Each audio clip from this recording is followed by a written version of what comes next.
Everyone, welcome to my channel one side to success. कैसे हैं आप सब? आई होप आप सब अच्छे होंगे, स्वस्थ होंगे और डेली यहाँ पे आप लोग सीजीटेट 2024 की प्रिपरेशन कर रहे होंगे और इससे आपको अपने स्टडी में इम्प्रूवमेंट भी दिख रहा होगा।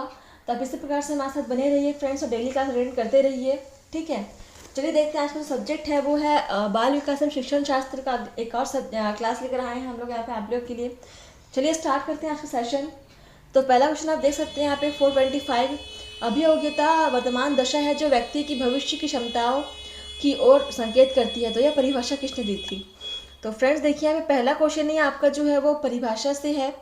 तो आप सोच सकते हैं कितने इंपॉर्टेंट क्वेश्चन से। आप ऑप्शन देख लीजिए, विंघम महोदय ने, जेम्स रेवर ने, ट्रेक्सलर ने या वॉरेन ने। तो बताइए क्वेश्चन नंबर 425 का राइट आंसर क्या हो जाएगा? तो ऑप्शन सी इज करेक्ट, यहाँ पर ट्रेक्सलर हो जाएगा, ठीक है। क्वेश्चन नंबर 246 देख लीजिए, 226 है यहाँ पे। प्राथमिक आवश्यकताओं से उदय होती है। तो ऑप्शन से यहाँ पे शारीरिक आवश्यकता है, सामाजिक आवश्यकता है, द्वितीयक आवश्यकता है, इनमें से सभी। तो बताइए फ्रेंड्स क्वेश्चन नंबर 426 का राइट आंसर क्या हो जाएगा? प्राथमिक आवश्यकताओं से किसका उदय होता है? तो प्राथमिक आवश्यकताओं से ऑब्वियस ही बात है फ्रेंड्स, द्वितीयक आवश्यकताओं की उदय होता है ना। Option C is correct.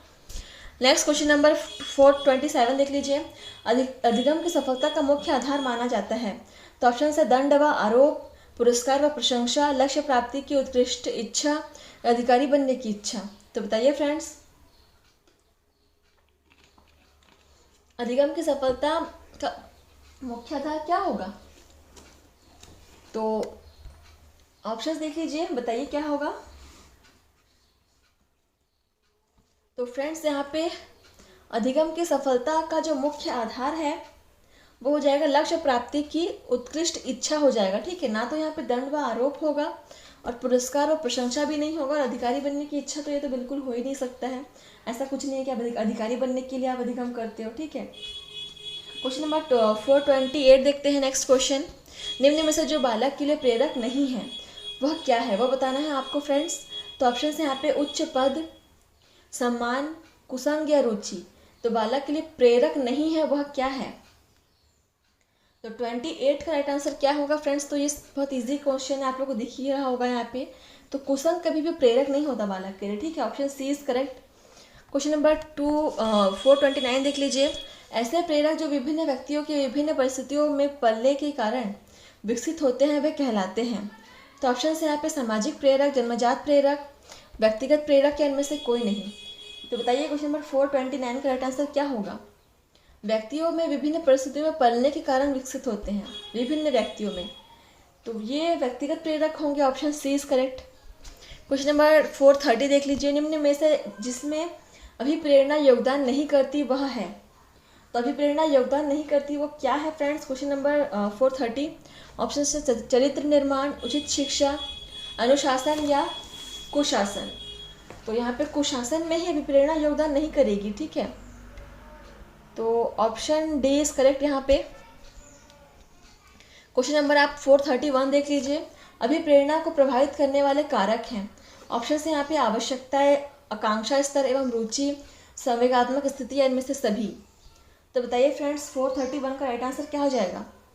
तो यहाँ पे आवश्यकताएं भी होती हैं, आकांक्षा एवं उच्च स्तर रुचि भी है और संवेगात्मक स्थिति भी है। सभी जो चीज़ें हैं ये अभिप्रेरणा को प्रभावित करते हैं।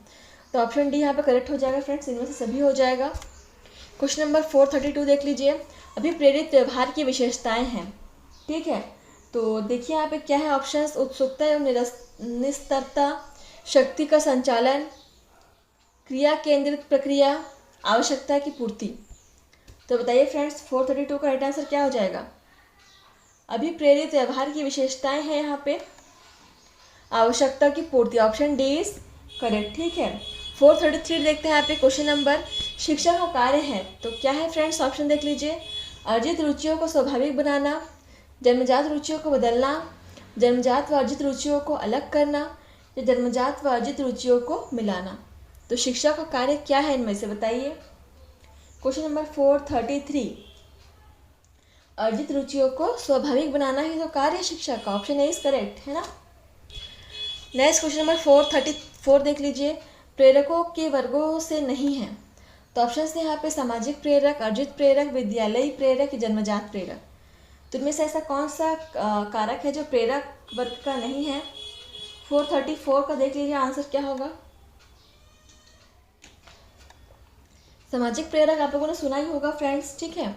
अर्जित प्रेरक भी सुना होगा, जन्मजात प्रेरक भी सुना होगा, परंतु यहाँ पे विद्यालयी प्रेरक नहीं होता है फ्रेंड्स, ठीक है। Option C is correct. अगला क्वेश्चन देख लीजिए यहाँ पे, क्वेश्चन नंबर 435। कक्षा शिक्षण में बालकों को प्रेरित करते समय निम्नलिखित बात का ध्यान रखवाना चाहिए। तो क्या रखवाना चाहिए, किस बात का ध्यान आप रखना चाहिए? तो ऑप्शन है यहाँ पे बालक से कठिन अभ्यास कराना, बालक में आत्मविश्वास की भावना विकसित करना, बालक की अधिकाधिक कमियां ढूंढना, जैसे ही बालकों को समान रूप से शिक्षा देना। तो किस बात का यहाँ पे ध्यान रखना चाहिए सबसे अधिक, बताइए फ्रेंड्स यहाँ पे। तो ऑप्शन ए तो पहले का गलत हो जाएगा, क्योंकि कठिन अभ्यास नहीं कराना है, ठीक है, और कमियां भी नहीं ढूंढना है फ्रेंड्स, ठीक है। तो सबसे ज़्यादा यहाँ पे ध्यान जो आपको रखना है वो है बालक में आत्मविश्वास की भावना को विकसित करना, ठीक है। Option B is correct. Option D भी सही है, लेकिन यहाँ पे सबसे ज़्यादा उचित जो लग रहा है वो ऑप्शन बी लग रहा है, ठीक है। क्वेश्चन नंबर 436 देख लीजिए। जिस साक्षात्कार के माध्यम से छात्र के घर तथा वातावरण के संबंध में सूचनाएं प्राप्त की जाती है वह है। तो ऑप्शन से सूचनात्मक साक्षात्कार, परामर्श साक्षात्कार, उपचारात्मक साक्षात्कार या निदानात्मक साक्षात्कार। तो क्वेश्चन नंबर 436 का राइट आंसर क्या होगा, बताइए। तो यहाँ पे निदानात्मक साक्षात्कार होना चाहिए, ठीक है। Option D is correct. Next question देख लीजिए, क्वेश्चन नंबर 437। सृजनशील बालक के गुण हैं। तो ऑप्शन है आप फ्रेंड्स विनोदी प्रवृत्ति, समायोजनशील, सौंदर्यात्मक विकास या ये सभी। तो सृजनशील बालक के गुण क्या होंगे फ्रेंड्स? तो ये सभी गुण हो जाएंगे। ऑप्शन डी इज करेक्ट, ठीक है। Question number 438। सृजनात्मकता का तात्पर्य है। तो ऑप्शन है जो व्यक्ति में नए नए कार्य करने की क्षमता व शक्ति है, बुद्धि की क्षमता से नहीं, अधिगम अभिवृत्ति से है, समाज द्वारा तिरस्कृत गुण है। तो सृजनात्मकता का तात्पर्य यहाँ पे आपको क्या लग रहा है? तो ऑब्वियस सी बात है, जो व्यक्ति में नए नए कार्य करने की क्षमता व शक्ति है। Option A is correct. Question number 439 देख लीजिए। सृजनात्मकता ही है जो व्यक्ति को बनाती है उच्च कोटि का। तो उच्च कोटि का क्या बनाती है? तो ऑप्शन देख लीजिए, साहित्यकार, शिक्षक, नेता या अपराधी। Question number 439। तो सृजनात्मकता व्यक्ति को क्या बनाती है फ्रेंड्स?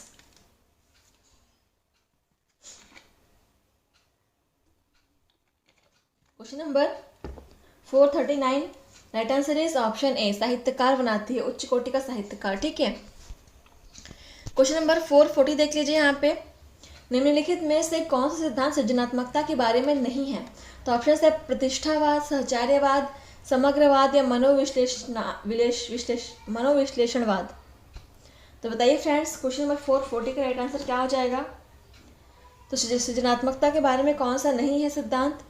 तो यहाँ पे है ऑप्शन ए, प्रतिष्ठावाद जो है वो नहीं हो जाएगा, ठीक है। क्वेश्चन नंबर 441 देख लीजिए। मानसिक तथा शिक्षा लब्धि परीक्षण नामक पुस्तक किसने लिखी है? तो ऑप्शन है यहाँ पे बर्ट ने, नन ने, शोर्शा ने, गिलबर्ट ने। तो 441 यहाँ पे ऑप्शन ए इज करेक्ट हो जाएगा, बर्ट ने लिखी है पुस्तक। क्वेश्चन नंबर 442 देख लीजिए। पाठ्यक्रम निर्माण में सर्वाधिक महत्व किसको दिया जाना चाहिए? तो ऑप्शन है यहाँ पे फ्रेंड्स व्यक्तिगत विभिन्नता, शिक्षा का कौशल, विद्यालय की व्यवस्था, छात्र की आर्थिक स्थिति। बताइए फ्रेंड्स, पाठ्यक्रम सबसे अधिक महत्व आप किसको देंगे? 442 राइट आंसर इज व्यक्तिगत विभिन्नता। ऑप्शन ए इज करेक्ट, ठीक है। क्वेश्चन नंबर 443 देख लीजिए। पाठ्यक्रम कैसा होना चाहिए? तो ऑप्शन है शिक्षा व्यवस्था के अनुरूप, परीक्षा प्रणाली के अनुरूप, समाज व परिवेश के अनुरूप या इनमें से सभी के अनुरूप। तो बताइए फ्रेंड्स 443। तो फ्रेंड्स पाठ्यक्रम जो होना चाहिए इन सभी के अनुरूप होना चाहिए, ठीक है। Option D is correct. Question number 444। पाठ्यक्रम होना चाहिए, अगेन एक पाठ्यक्रम होना चाहिए, कैसा होना चाहिए? ऑप्शन छात्र केंद्रित, विद्यालय केंद्रित, शिक्षक केंद्रित या इनमें से कोई नहीं। तो फ्रेंड्स पाठ्यक्रम को शिक्षक केंद्रित तो कभी नहीं होगा वो। ऑप्शन सी इज इनकरेक्ट, गलत हो जाएगा ऑप्शन सी। और विद्यालय केंद्रित भी नहीं होगा। तो पाठ्यक्रम सदैव कैसा होगा? छात्र केंद्रित होगा, ठीक है। Option A is correct. Next question number 445 देख लीजिए। बालकों के स्वभाव को समझने के लिए शिक्षक को अध्ययन करना चाहिए। तो ऑप्शन देख लीजिए यहाँ पे, सामाजिक विज्ञान, प्राकृतिक विज्ञान, बाल मनोविज्ञान या भूगोल। तो बालक के स्वभाव को समझने के लिए शिक्षक किसका अध्ययन करेगा? भूगोल का अध्ययन तो कभी नहीं करेगा, ठीक है। भूगोल का अध्ययन आप तब करेंगे जब आपको पृथ्वी के बारे में जानना होगा, हमारे जो भौगोलिक स्थिति के बारे में जानना होगा, तब आप करेंगे उसका अध्ययन, ठीक है। प्राकृतिक विज्ञान भी नहीं होगा। तो यहाँ पे क्या हो जाएगा, बालक के स्वभाव को समझने के लिए यहाँ पे शिक्षक बाल मनोविज्ञान का अध्ययन करेगा, ठीक है।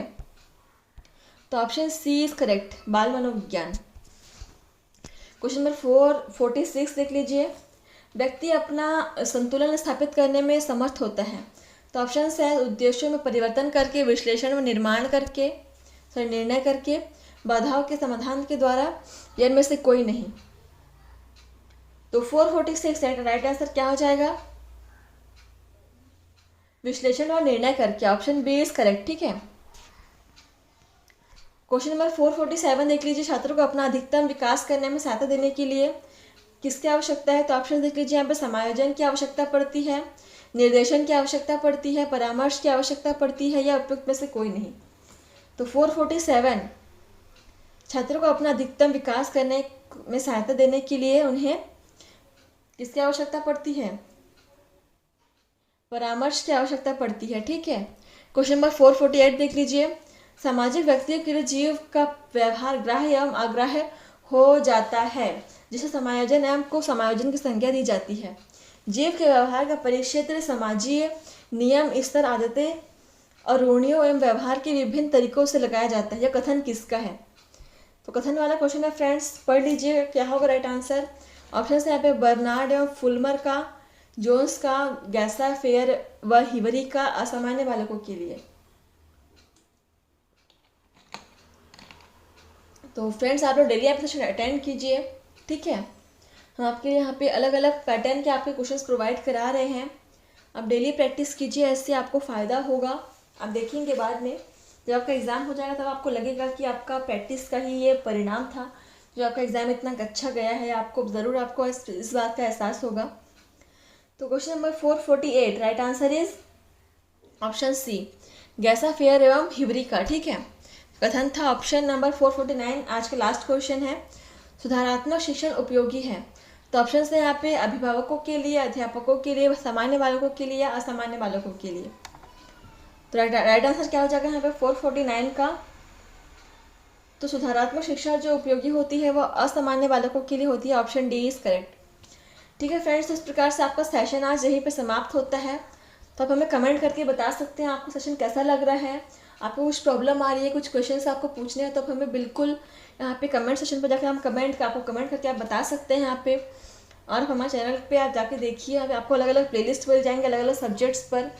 तो आपको जो सब्जेक्ट पर आपको तैयारी करनी है आप कर सकते हैं। तो फ्रेंड्स इसी प्रकार से आप हमारे साथ बने रहिए, प्रैक्टिस करते रहिए। चलिए फ्रेंड्स, मिलते हैं नेक्स्ट सेशन में नए क्वेश्चंस के साथ। आज के लिए बस इतना ही फ्रेंड्स, ठीक है। Thank you.